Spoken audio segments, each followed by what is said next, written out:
ডিজিআইজি BSF বৈঠক, শামশেরগঞ্জ থানায় ডিজিআইজি বৈঠক। আজই কেন্দ্রীয় বাহিনী মোতায়েনের নির্দেশ দেয় কলকাতা হাইকোর্টের ডিভিশন বেঞ্চ। বাহিনী মোতায়েন নিয়ে দুই কর্তার মধ্যে বৈঠক। টেলিফোন লাইনে রয়েছে আরো ডিটেল জানাবে অমিত। অমিত, কি জানা যাচ্ছে এই বিষয়ে এখনো পর্যন্ত? ইতিমধ্যেই রাজ্য পুলিশের যে ডিজিপি রাজীব কুমার তিনি এসেছেন এবং তিনি এছাড়া অন্যান্য যারা উচ্চপদস্থ আধিকারিক রয়েছে তারাও রয়েছেন এবং কিছুক্ষণ আগেই দক্ষিণবঙ্গ ফ্রন্টিয়ারের বিএসএফ এর যিনি আইজি তিনিও আসেন এই শামশেরগঞ্জ থানাতে এবং সেখানে দুই কর্তা অর্থাৎ একদিকে আমাদের রাজ্য পুলিশের ডিজি, অন্যদিকে বিএসএফ আইজি তাদের মধ্যে বৈঠক হয়েছে এবং কলকাতা হাইকোর্টের যে নির্দেশ রয়েছে যে কেন্দ্রীয় বাহিনী মোতায়েন করতে হবে রাজ্য পুলিশের সঙ্গে, সেক্ষেত্রে সেই বিষয় নিয়ে তাদের মধ্যে আলোচনা হয়েছে। বিএসএফ এর তরফে 5 সংখ্যক কেন্দ্রীয় বাহিনী দেওয়া হচ্ছে এই শামশেরগঞ্জ ডেভেলপমেন্টের জন্য আলোচনা হয়েছে এবং বিএসএফ তরফে যেটা জানানো হয়েছে যে রাজ্য পুলিশকে তারা সহযোগিতা করবেন এবং ডিপ্লয়মেন্ট করার ক্ষেত্রে রাজ্য পুলিশ যেখানে যেখানে বিএসএফকে ব্যবহার করবে বা কেন্দ্রীয় আধুসামরিক বাহিনী সেগুলো বিএসএফকে কাজে লাগানো হবে সেখানে সেখানে বিএসএফ রাজ্য পুলিশকে সহযোগিতা করবে। অর্থাৎ বাহিনী মোতায়েন নিয়েই দুই কর্তার মধ্যে বৈঠক। বেশ, ডিজিআইজি বিএসএফ বৈঠক, শামশেরগঞ্জ থানায় ডিজিআইজি বৈঠক। আজই বাহিনী মোতায়েনের নির্দেশ দেয় কলকাতা হাইকোর্টের ডিভিশন বেঞ্চ। বাহিনী মোতায়েনের নির্দেশ এবং সেই নির্দেশের পরই বাহিনী মোতায়েন নিয়ে দুই কর্তার মধ্যে বৈঠক শামশেরগঞ্জে।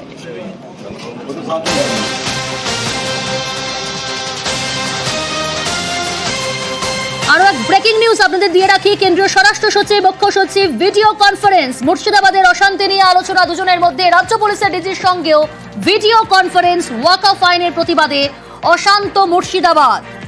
আপনাদের আরো একবার জানাই, কেন্দ্রীয় স্বরাষ্ট্র সচিব ও মুখ্য সচিব ভিডিও কনফারেন্সে মুর্শিদাবাদের অশান্তি নিয়ে আলোচনা দুজনের। আরো ডিটেল জানাবে মৈত্রেয়ী রয়েছে আমার সঙ্গে। মৈত্রেয়ী, মুর্শিদাবাদের যে অশান্তির পরিস্থিতি রয়েছে তাই নিয়ে ভিডিও কনফারেন্স আজকে করেন কেন্দ্রীয় স্বরাষ্ট্র সচিব গোবিন্দ মোহন।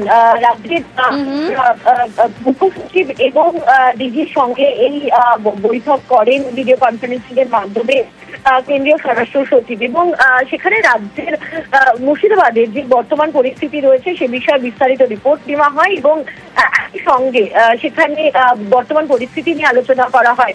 রাজ্য সরকারের অনুরোধে বিএসএফ এর 300 জন জওয়ানকে সেখানে নামানো হয়েছে এবং পরে আরো 5 কোম্পানি মোতায়েন করা হয়েছে বলে কেন্দ্রীয় স্বরাষ্ট্র মন্ত্রকের তরফ থেকে জানানো হয়েছে। রাজ্যকে সব রকম সহযোগিতার আশ্বাস দেওয়া হয়েছে কেন্দ্রের তরফ থেকে এবং একই সঙ্গে সংবেদনশীল যে জেলাগুলি রয়েছে সেখানে বিশেষ নজরদারি চালাতেও বলা হয়েছে। প্রয়োজনে আরো কেন্দ্রীয় বাহিনী সেখানে দেওয়া যেতে পারে বলে জানিয়েছে কেন্দ্রীয় সরকার। প্রিয়ঙ্কা, বেশ।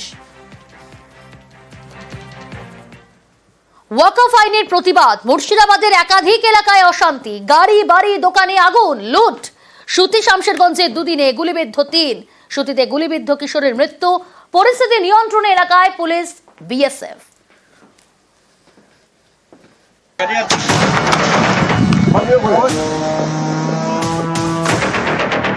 পুড়ে খাক সরকারি বাস।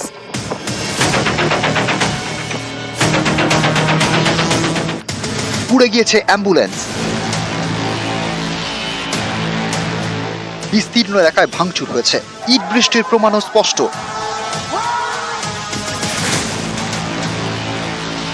এসব ছবি মুর্শিদাবাদের একাধিক এলাকার। ওয়াকফ আইনের প্রতিবাদে শুক্রবার উত্তেজনা ছড়ায় মুর্শিদাবাদের সুতি শামশেরগঞ্জে।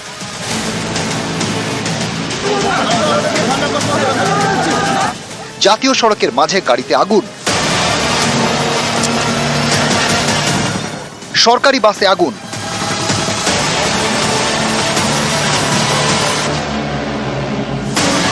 একাধিক গাড়ি এবং বাইকে আগুন লাগিয়ে দেওয়া হয়।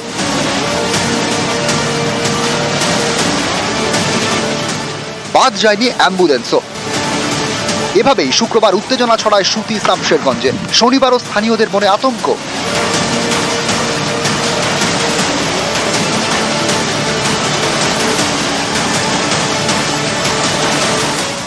আমার বাস চোখের সামনে ভাঙছে, দেখছি, কিছু করতে পারছি না। বেরোলে আমরা কি মেরে দিবে? বাচ্চাগুলো কাল থেকে কিছু খাবার খায়নি, সব কাঁদছে, বাড়িতে আতঙ্ক। বাসে স্টুডেন্ট ছিলই, বাসে পুরো ভাঙচুর করেছে। স্টুডেন্টকে আমরা নিজের বাড়িতে রেখেছি, স্কুল বাস ছিল এটা। জাতীয় সড়ক অবরোধ তাণ্ডব। ধুলিয়ানে রেল অবরোধ করে বিক্ষোভকারীরা। ভাঙচুর চলে রেলের গেটম্যানের অফিসেও।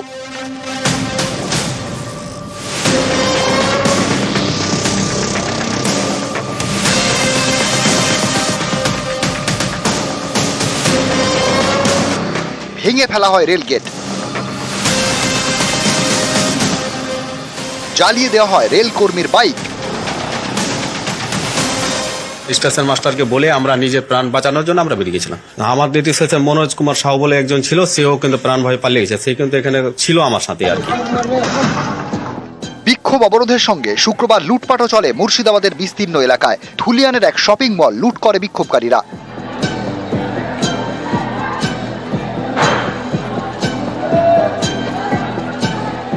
একের পর এক দোকানে আগুন লাগিয়ে দেওয়া হয়। অনেকেরই রুটি রুজির শেষ সম্বলটুকুও আর নেই।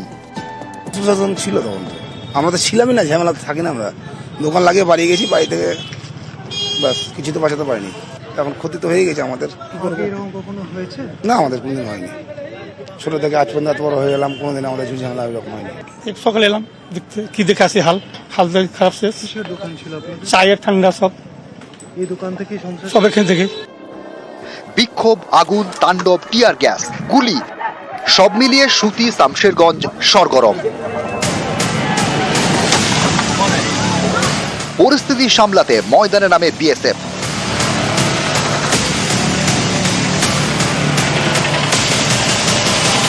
শনিবার জাতীয় সড়ক স্বাভাবিক। প্রণব বন্দ্যোপাধ্যায়, অমিত সরকার, নিউজ 18 বাংলা।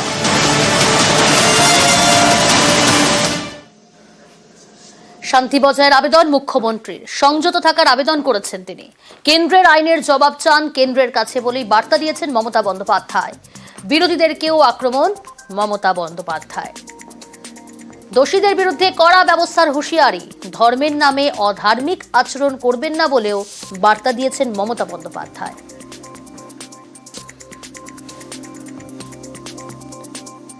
মুর্শিদাবাদের অশান্তি নিয়ে সরব অভিষেক বন্দ্যোপাধ্যায়। বাংলাকে অশান্ত করার ছক বলে তোপ, নাম না করে বিরোধীদের তোপ অভিষেকের।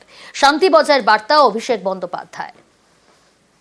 অনেকে রাজনৈতিকভাবে উন্নয়নের পরিসংখ্যানের মোকাবিলা না করতে পেরে বাংলাকে ধর্মের নামে ভেদাভেদ করে বাংলাকে অশান্ত করার চেষ্টা করছে।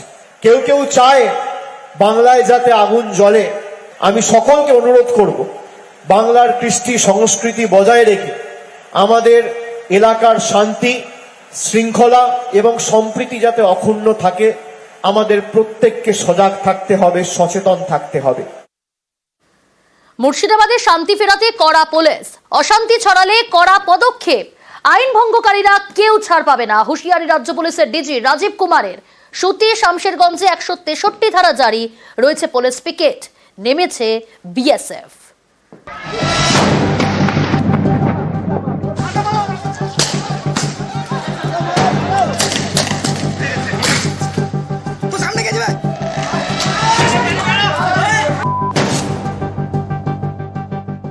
We will take strongest possible action. We are not action shy. We are not trigger happy people.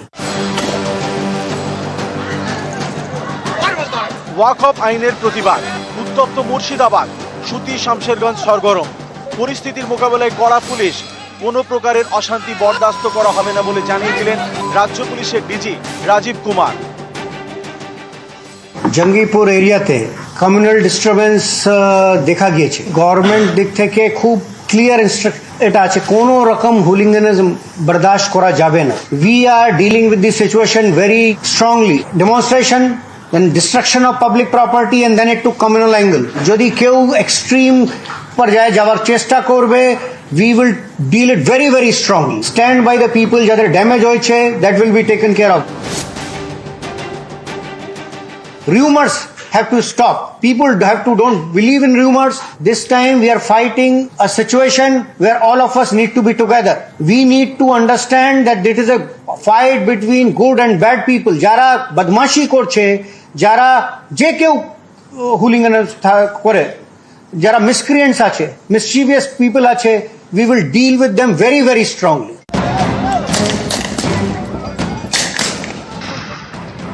শুক্রবার বিকেল থেকে গরম মুর্শিদাবাদ। বিক্ষোভ, আগুন, ইট বৃষ্টি, ভাঙচুর, লুট, কিছুই বাদ নেই। পরিস্থিতি নিয়ন্ত্রণে নেমে পুলিশও জখম হন, উর্দিধারীর রক্ত ঝরে।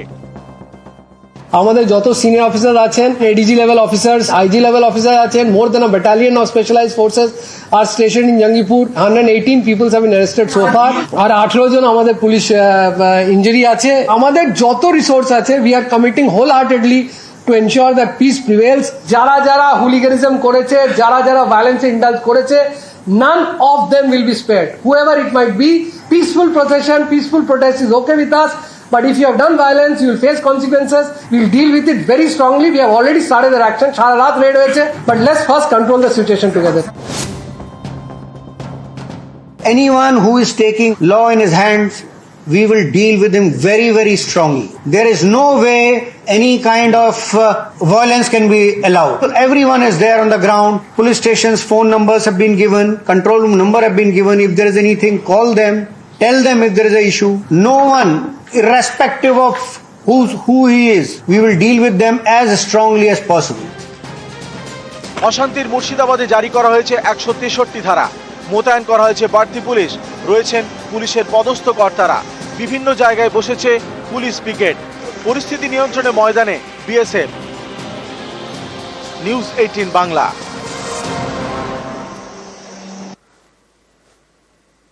আসি পরের খবরে। রাজ্যের স্কুলে স্কুলে চাকরি হারার প্রভাব। কোন স্কুলে বিজ্ঞান বিভাগ পুরোপুরি বন্ধ, কোথাও আবার 11-12 ফিজিক্স, বায়োলজি এবং ইংলিশ ক্লাস হচ্ছে না, কারণ এই ক্লাসগুলো নেওয়ার শিক্ষকই নেই। বিপাকে পড়েছে একাধিক স্কুল।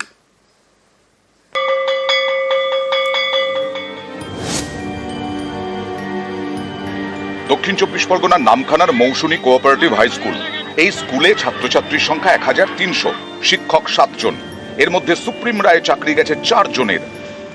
এমনিতেই আমাদের স্টাফের সংখ্যাও খুব কম, প্রত্যন্ত জায়গার স্কুল, তো তার ফলে এমনিতেই সমস্যা হয়। একজন দুজন অ্যাবসেন্ট করলেও আমাদের সমস্যা হয়ে যায়। এমনিতে আমরা সবাই ওভারলোডেড থাকি। তারপর এখন 4 জন টিচিং স্টাফ অ্যাবসেন্ট হওয়াতে আপাতত আমরা সব ক্লাস চালাতে পারছি না। স্কুলের একমাত্র সায়েন্সের শিক্ষকের চাকরিটাও চলে গেছে। স্কুলের বিজ্ঞান বিভাগ আপাতত বন্ধ।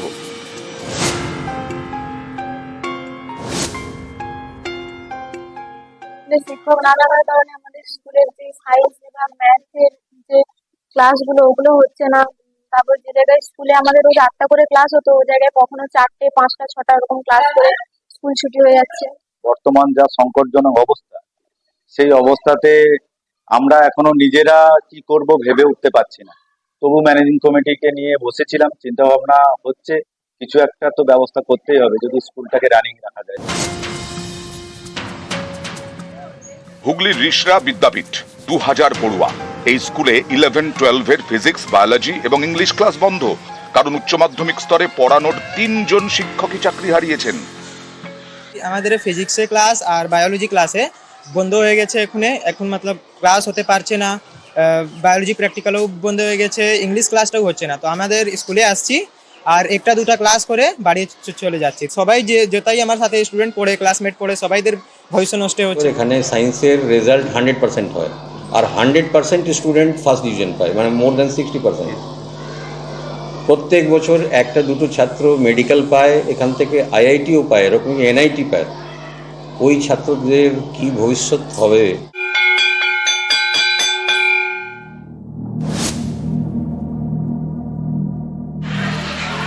ঘণ্টা বাজাচ্ছেন ভারপ্রাপ্ত প্রধান শিক্ষক। আলিপুরদুয়ারের ফালাকাটার Moyradanga Gappu Memorial high school পড়ুয়ার সংখ্যা 2200। 4 জন শিক্ষাকর্মীর মধ্যে সুপ্রিম রায়ে চাকরিহারা 3 জন। এত পরিসরে আমাদের কাজ যে ও কুলিয়ে উঠতে পারে না। এই সময় ফার্স্ট সামেটিভ টেস্ট চলছে, একদিকে রোল কল করছে, খাতা পৌঁছানো, সেলাই হচ্ছে বা মিড ডে মিল চলছে, এতগুলো প্রক্রিয়া চলছে জন্য আমি নিজের ইচ্ছে যেমন তালা খোলা কিংবা কোনো একটা নোটিশ সার্ভ করে দেওয়া কিংবা বেল দেওয়া, এগুলো আমি ওর সঙ্গে একসঙ্গে হাত বাটিয়ে করছি। সুপ্রিম রায়ে চাকরিহারা একাধিক শিক্ষক শিক্ষাকর্মী অনেক স্কুল শিক্ষকের অভাবে সমস্যায় পড়েছে। তাই শনিবার 2023-এর সারপ্লাস ট্রান্সফার নির্দেশিকা প্রত্যাহার করা হলো। কম শিক্ষক এবং বেশি শিক্ষক থাকা স্কুলের শিক্ষাকর্মীর অনুপাত বজায় রাখতে বদলি করে স্কুল শিক্ষা দফতর। এই নীতি প্রত্যাহার করল স্কুল শিক্ষা দফতর। নিউজ 18 বাংলা।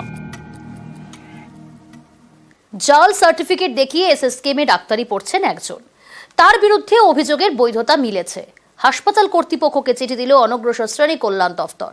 তাদের পাঠানো কাস্ট সার্টিফিকেট নম্বর এবং ছাত্রের নাম মিললেও তার বাবার নামের মিল নেই। এ নিয়ে ব্যাখ্যা চেয়ে পাল্টা অনগ্রসর শ্রেণী কল্যাণ দফতরকে চিঠি পাঠিয়েছে এসএসকেএম হাসপাতাল কর্তৃপক্ষ, আর সেই উত্তর পেলেই পরবর্তী পদক্ষেপ।